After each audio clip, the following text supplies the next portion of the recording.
तो सोच बाय मोहक मंगल एक बहुत ही अच्छा चैनल है जिसकी वीडियोस मैं अक्सर देखता हूँ। एंड इस चैनल पे मोहक मंगल काफ़ी सारे टॉपिक्स के ऊपर एक हाई क्वालिटी रिसर्च करके अपना ओपिनियन एंड कुछ फैक्ट्स शेयर करते हैं। एंड उन्होंने रिसेंटली एक वीडियो बनाया था कि इंडिया में इतने फेक डॉक्टर्स क्यों हैं। हालांकि मुझे ऐसा लगा कि कुछ और भी चीज़ें हैं जो कि मैं इस सिचुएशन के बारे में कहना चाहूँगा, एंड इसीलिए अब हम ये वीडियो साथ में देखेंगे।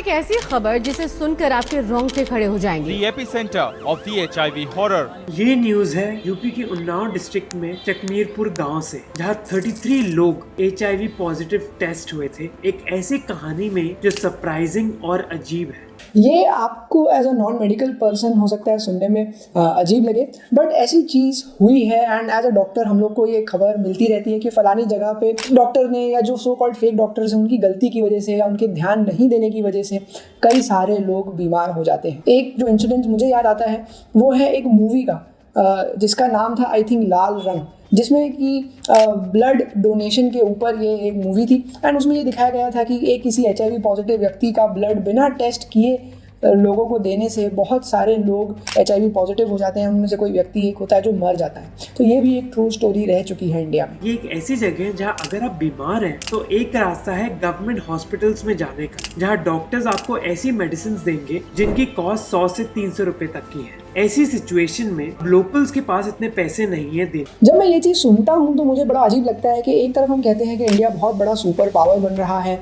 हम अलग अलग देशों को पीछे छोड़ रहे हैं, एंड वहीं मेजॉरिटी लोगों के लिए 100 से 300 रुपये खर्च कर पाना अपनी खुद के शरीर के लिए, बीमारियों के लिए, दवाइयों के लिए एक बहुत बड़ा अमाउंट लगता है। ऐसी सिचुएशन में उन्होंने नाम सुना डॉक्टर राजेश यादव का, जो एक घर से दूसरी घर जाते अपनी साइकिल पर एक वादा देते हैं एक मैजिक ट्रीटमेंट का। सिरिंज यूज कर रहे थे अपनी मैजिक ट्रीटमेंट के लिए, इसी वजह से 33 लोग HIV पॉजिटिव हो गए। और डॉक्टर राजेश यादव अकेले नहीं है, इंडिया में आपको ऐसे कई मुन्ना भाई मिल जाएंगे। मैं पर्सनली ऐसे मरीजों को देखते आ रहा हूँ जो कि जॉन्डिस, इन स्पेसिफिक जॉन्डिस जैसी बीमारी के लिए कोई बाबा के पास जाते हैं, वो कोई उन्हें दवा पिलाते हैं जिससे कि उनका जॉन्डिस उतर जाता है। फिर वो उन्हें समझाते हैं कि अलग अलग टाइप का जॉन्डिस होता है, सफ़ेद जॉन्डिस, पीला जॉन्डिस वगैरह वगैरह। इनफैक्ट कोविड के टाइम पे तो लोगों ने आई थिंक जहर छोड़ के हर चीज़ ट्राई कर ली थी उस वायरस को मारने के लिए, एक्चुअल दवाइयाँ और एक्चुअल रिसर्च पढ़ने के अलावा। इनको देखिए, यह है शुभेंदु भट्टाचार्य, जो बंगाल के हावड़ा की लोकेलिटी में बहुत फेमस है क्योंकि वो गरीब लोगों का इलाज मुफ्त में करवाते हैं। वो ये कहते हैं कि उनके पास गिनीज वर्ल्ड रिकॉर्ड है क्योंकि वो royal college of physicians London के यंगेस्ट मेंबर है। इसके अलावा उन्होंने ये भी कहा कि वो Nobel foundation, QMR medical research institute, American college of physicians, Howrah medical club. मैंने एक चीज़ नोटिस करी है इंडिया में कि जो एक्चुअल डॉक्टर्स हैं वो आज के समय में थोड़ा कतराते हैं अपने आप को बताने में कि भाई वो डॉक्टर है, क्योंकि लोगों के आजकल अलग अलग किस्म के ओपिनियंस बन रहे हैं डॉक्टर्स के बारे में। कुछ लोग उन्हें अभी भी भगवान समझते हैं, कुछ है जो उन्हें नॉर्मल व्यक्ति समझते हैं, एंड कुछ हैं जो कि उनको इतना एक तरीके से गुस्से की नज़र से देखते हैं कि जो एक्चुअल डॉक्टर है वो कहीं ना कहीं सोचता है कि मैं ना ही बताऊँ तो अच्छा होगा। वहीं पे जो ऐसे लोग हैं जो कि मेडिकल प्रैक्टिस करना चाहते हैं, अपने नाम के आगे किसी भी कीमत पर डॉक्टर लगवाना चाहते हैं, वो ये सब तिगड़म ज़्यादा करते हैं। अलग अलग जगह से सर्टिफिकेट जमा करना है, अपने आगे डॉक्टर का नाम जैसे तैसे लगवा लेना। उनको प्रेसिडेंट प्रणब मुखर्जी से एक लाइफ टाइम अचीवमेंट अवार्ड भी मिला है। पर ये प्रेसिडेंट अचीवमेंट अवार्ड देने के पहले देखते नहीं है कि ये एक्चुअल डॉक्टर हैं नहीं हैं। अपने यहाँ पे एक्चुअल डॉक्टर्स जो हैं वो स्ट्रगल कर रहे होते हैं और ये जो हैं वो प्रेसिडेंट से अवार्ड ले रहे होते हैं। मतलब कैसे होता है ये सब? शुभेंदु भट्टाचार्य एक फेक डॉक्टर है। अब शुभेंदु जैसे जो लोग हैं वो एक्चुअली डॉक्टर्स नहीं है, वो एंटरप्रेन्योर्स हैं। उन्होंने एक दूसरे डॉक्टर के साथ काम करके या फिर किसी और तरीके से छोटी छोटी नॉलेज गेन करी है, जिसकी वजह से उन्होंने अपनी खुद की मेडिकल प्रैक्टिस स्टार्ट करी है। जब से आई थिंक मेडिकल प्रैक्टिस शुरू हुई है तब से फेक डॉक्टर्स की संख्या दुनिया में रही है, ना कि सिर्फ इंडिया में बट अलग अलग देशों में, यूरोप में, अमेरिका में, सब जगह अपने अपने किस्म के फेक डॉक्टर्स पहले भी थे, आज भी है, एंड आई एम श्योर किसी ना किसी तरीके से फ्यूचर में भी रहेंगे। तो ये सिर्फ इंडिया स्पेसिफिक प्रॉब्लम नहीं है। पर ऐसे लोग एक गैप को फिल करते हैं जो मार्केट में नहीं है। इनमें से ऐसे कई झोला छाप डॉक्टर्स रूरल एरियाज में काम करते हैं जहाँ कोई डॉक्टर होता ही नहीं। इंडिया में ऐसी जगह जहाँ पे डॉक्टर्स पहुँच नहीं पाते हैं, वहाँ पे जो आदमी अवेलेबल है जो कि आपको 4 दवाई दे के आपका दर्द दूर कर सकता है, वो बहुत भगवान जैसा देखा जाता है। करीब ऐसे 10 लाख इनफॉर्मल डॉक्टर्स हैं। इन 10 लाख में से 4 लाख डॉक्टर्स आयुर्वेद, यूनानी, सिद्धा और होम्योपैथी के प्रैक्टिशनर्स हैं। अब क्या इसका मतलब है कि ये 4 लाख डॉक्टर्स पूरी तरह फेक हैं? नहीं, क्योंकि इंडियन सरकार के हिसाब से ऐसा कोई भी व्यक्ति जिन्होंने इन चीजों पर कोर्सेज करे हैं वो एक पेशेंट को ट्रीट कर सकते हैं। बस फर्क ये है कि वो उस पेशेंट को एलोपैथिक ट्रीटमेंट या फिर मॉडर्न मेडिसिन नहीं दे सकते। वही डॉक्टर्स जिसके पास एक MBBS डिग्री होती है वो ऐसी एलोपैथिक मेडिसिन दे सकते हैं, पर इसके बावजूद कई इनफॉर्मल डॉक्टर्स एलोपैथिक मेडिसिन देते हैं। तो ये जो डिस्कशन चल रहा है ये हम डॉक्टर्स के बीच में भी काफ़ी कह सकते हैं गर्मा गर्मी वाला डिस्कशन या डिबेट था, क्योंकि बीच में गवर्नमेंट ने ऐसा सोचा था कि जो आयुर्वेदिक, होम्योपैथिक, यूनानी, सिद्धा वाले डॉक्टर्स हैं एक छोटा सा कोर्स करा के, जिसको कि ब्रिज कोर्स कहा गया था, 1-1.5 साल का कोर्स, वो करके उनको भी हम मॉडर्न मेडिसिन के डॉक्टर्स जैसे ही अलाउ कर देंगे मॉडर्न मेडिसिन देना। लेकिन जो मॉडर्न मेडिसिन के डॉक्टर हैं जिन्होंने MBBS करी, उनका कहना था कि हम ज़्यादा मेहनत करके, ज़्यादा मार्क्स ला के ये नॉलेज गेन करते हैं एंड फिर आप कैसे बाकी स्ट्रीम्स के डॉक्टर्स को ऐसा शॉर्टकट एंट्री दे के सेम चीज़ करने का अलाउ कर सकते हैं। तो ये भी काफ़ी इंपॉर्टेंट डिस्कशन है एंड मेरा पर्सनल ओपिनियन ये है कि आई थिंक जिस चीज़ की आपको सबसे ज़्यादा ट्रेनिंग मिली है आपको उसी चीज़ को प्रैक्टिस करना चाहिए, बिकॉज उसकी सबसे ज़्यादा आपको समझ है। कि उनको खांसी है, जुकाम है, बुखार है, तो आप उनको कौन सी दवा देते हो इन दिनों में? हम इन्हें पैरासीटामोल देते हैं, एजिथ्रल देते हैं, एजिथ्रल ग्रुप के, क्लोरोफेनिकल ग्रुप देते हैं,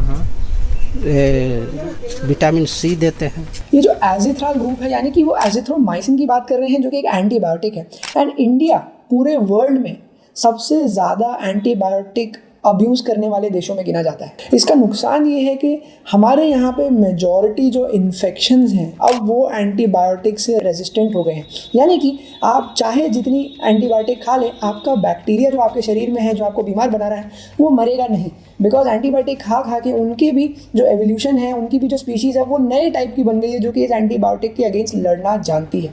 तो नुकसान ये है कि अब हमें महंगी एंटीबायोटिक खानी पड़ती है सिंपल इन्फेक्शंस को ख़त्म करने के लिए, लोगों के खर्चे ज़्यादा होते हैं एंड उसी के साथ जो नंबर ऑफ एंटीबायोटिक के ऑप्शंस हैं हमारे पास वो काफ़ी कम होते जा रहे हैं। दूसरी प्रॉब्लम है जो ग्रेजुएट्स है भी उनकी ट्रेनिंग इतनी अच्छी नहीं होती। यस, ये भी एक बहुत ही इम्पॉर्टेंट चीज़ है जो कि कहने लायक है कि हर मेडिकल कॉलेज से निकलने वाले स्टूडेंट्स को सेम ट्रेनिंग नहीं मिलती है।